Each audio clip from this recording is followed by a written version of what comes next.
During 15th century Europe, there lived a person named Dracula. He practiced sorcery in order to create a bad world filled with evil. He began taking over the continent of Europe, changing countries from good to bad. The good people of Europe tried to fight off Dracula, but no one was able to survive. Finally, the Belmont family was summoned to battle Dracula's vile forces. The Belmont family has a long history of fighting evil. The townspeople became afraid of the Belmont's superhuman power and asked them to leave the country. Fortunately, the people found a mighty Belmont called Trevor.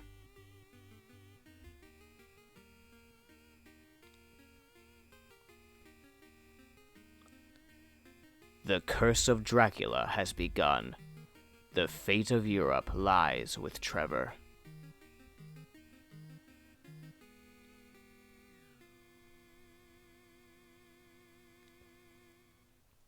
Well, there you have it. So, hello my fellow Castlevania fans, this is Darian64 and welcome to my brand new playthrough of Castlevania 3, Dracula's Curse, the game that the Netflix show is primarily based on.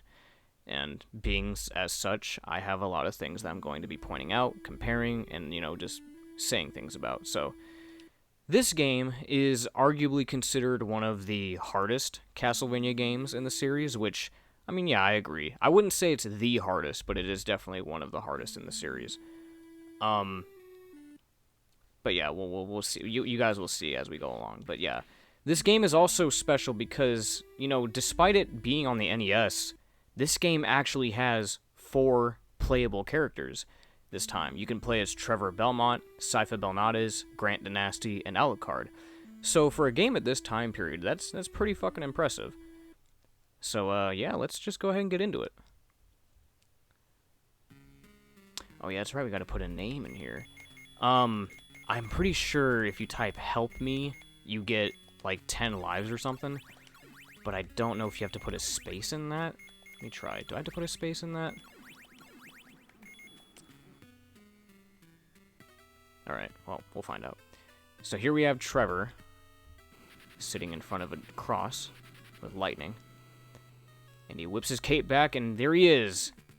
The grand hero, the first man to slay Dracula, Trevor Belmont. God, how they ruined you in the show. Oh my god, how they ruined you. Oh boy. God, man. Look. I know I talk shit about the show a lot, but let me tell you guys something, right? When you grow up with this character for so long, right? And then you see him on screen in this new adaptation, you kind of have expectations for how he's supposed to act, especially after you play Curse of Darkness, where he actually has a fleshed out personality and dialogue, right?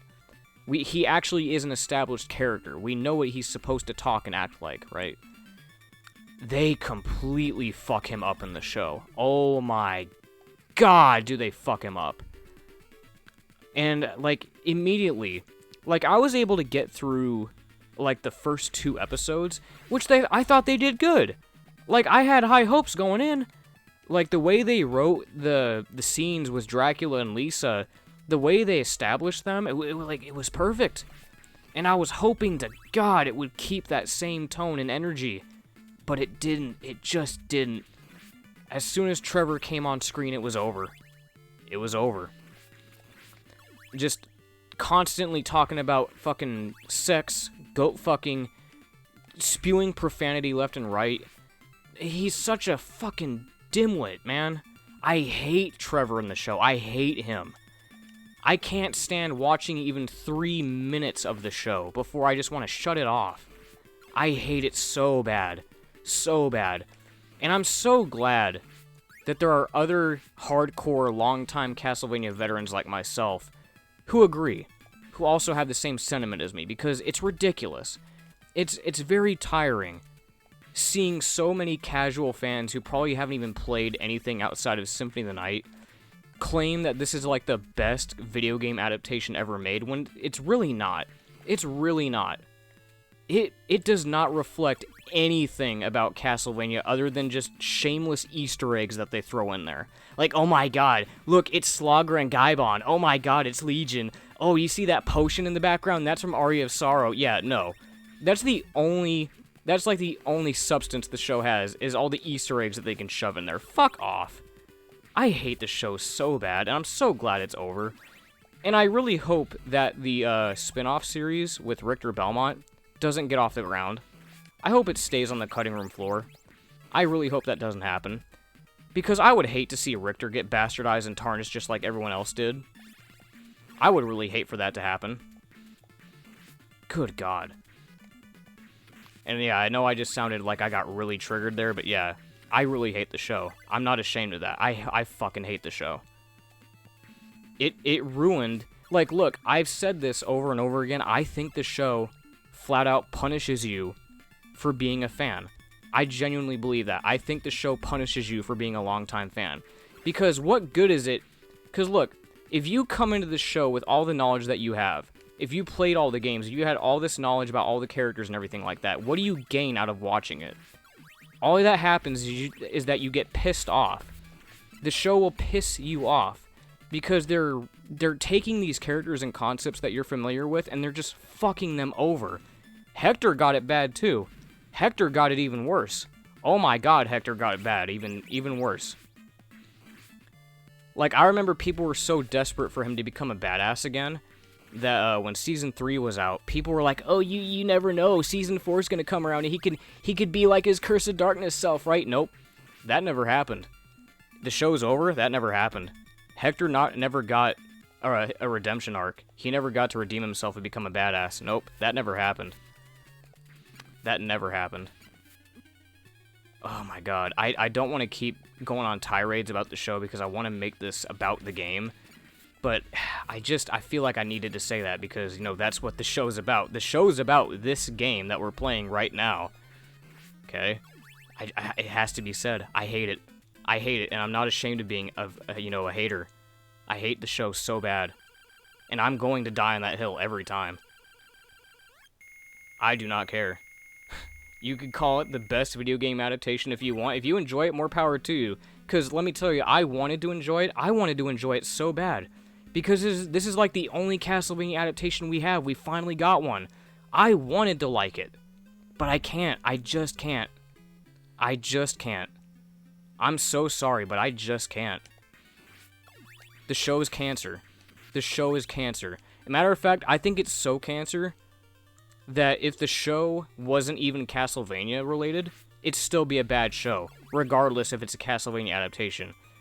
It fails as a show in general because of how fucking juvenile and terrible its writing is. Have you seen some of the dialogue in the show? Especially like when Death shows up. Have you heard how they talk? How all these characters talk? It's so bad. It's terrible. And the fact that it shares the name of Castlevania is an embarrassment. I fucking hate it. Okay. We're gonna stop talking about the show now. We're already at stage 2. We need to talk more about the game. You guys know my opinions now. I've mentioned it many times. I hate the show. I mentioned it in the Curse of Darkness playthrough. I hate it. That's all you need to know. I hate it. With a burning passion. There you go. Anyway. We're in the clock tower now. And we are on our way to meet our first other playable character that we're going to meet here in a minute. And, you know, it's ironic because I just said that we were going to stop talking about the show, but I think we're going to start talking about it again here in a minute. And I'll tell you why. It's just so bad. It's just so bad. So we got these giant spinning gears here we got to make sure we jump off of. Okay. I'm probably going to keep the holy water. Maybe. I don't know. I might go with the cross if I get a chance. I don't know if I've mentioned this before, but in recent years, I've started to like holy water as my preferred sub-weapon. Because I finally realized what good it does. Because when I was younger, growing up, I hated it. Because I was like, oh, holy water, it's a ground-based close quarters weapon. Why would I want that? You know, almost all the enemies are in the air, and they move around hella fast. Why would I want to get up close and hit them with this? It's because not only... Oh, okay, whatever. Well, there goes the holy water. Not only does it have really good damage output, it has stun lock capabilities. It's able to stun lock certain enemies, too. So that's really good. I never knew about that.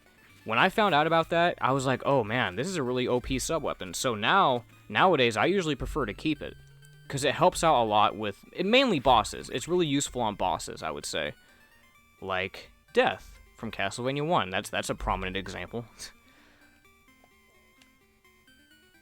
God, the start of this episode was just so angry. There was so much salt in the beginning of this episode. Holy shit. I went in on those motherfuckers. I hate the show. I'm so serious. I hate it. I hate it so bad. Oh, God. Okay. Enough. I wanted to get that off my chest so bad. You have no idea. Because I'm pretty sure I've never expressed that opinion on this channel before in that detail. So now you know. Now you know.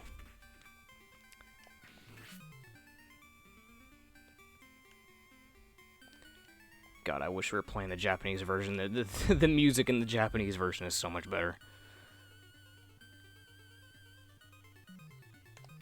Get up there. Okay. This is also another Castlevania opinion that I have that seems to be in the minority.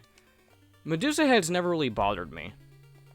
In terms of, like, annoying enemies, Medusa heads aren't that bad, mainly because they're easy to telegraph and they're easy to, you know, predict their pattern once you see them on screen. They take one hit to kill, and they're not terribly hard to deal with. Usually only one or two can spawn on screen at a time.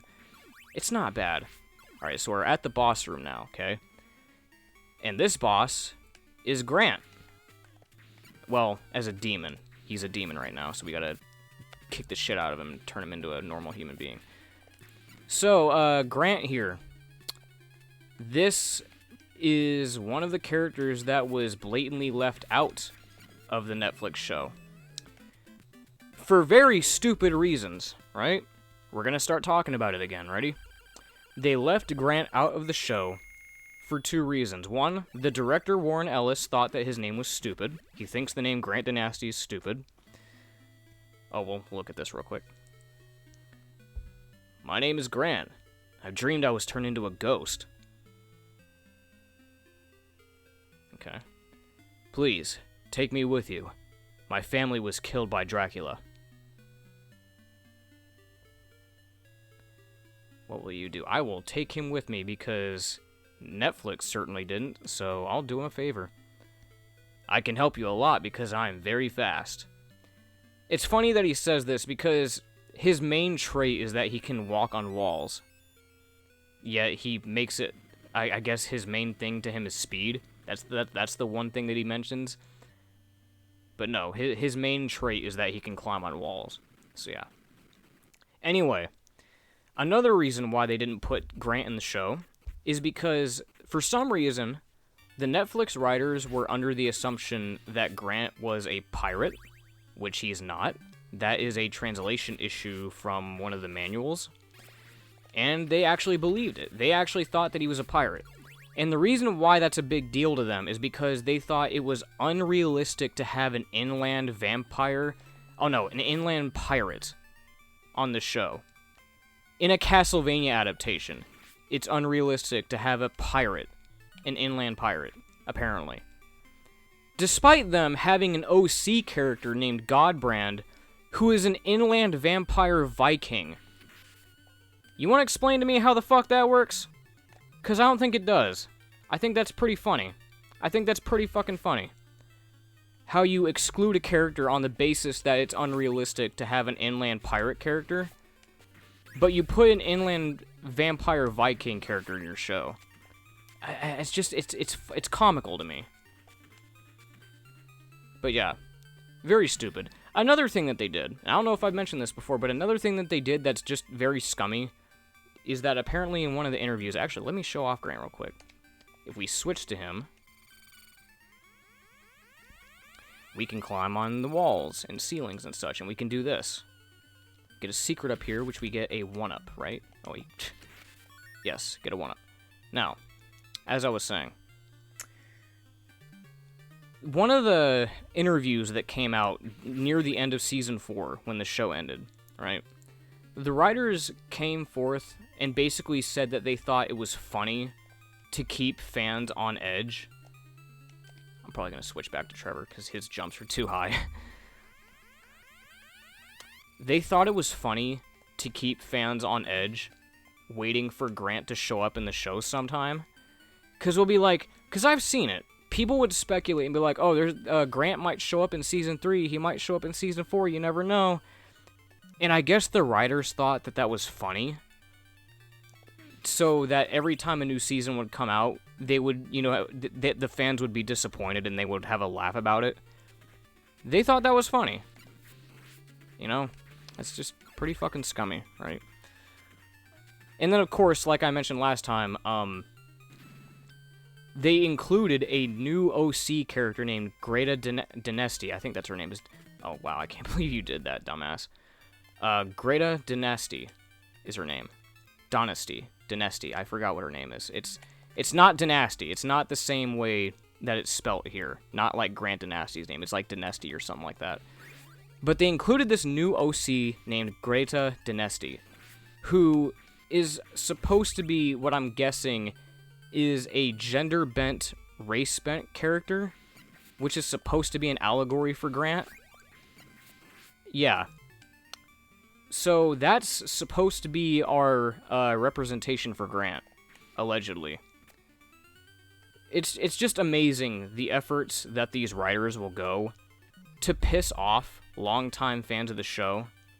It's amazing. It reminds me of how it's almost on the same level as the writers of Teen Titans Go, blatantly trying to mock fans of the original Teen Titans by making episodes like The Return of Slade. Shit like that, man. Anyway, we beat the level. We're good. I think at this point would be a good point to stop the episode. Because we've been going on for, I think it's been like almost 15, 20 minutes, maybe? I don't know, maybe I'm highballing right now. But I think that's good enough. Yeah, this is good enough. So, with that very long, angry tirade about the show out of the way, I think that's going to be an episode. I will catch you guys in the next one. Catch you then.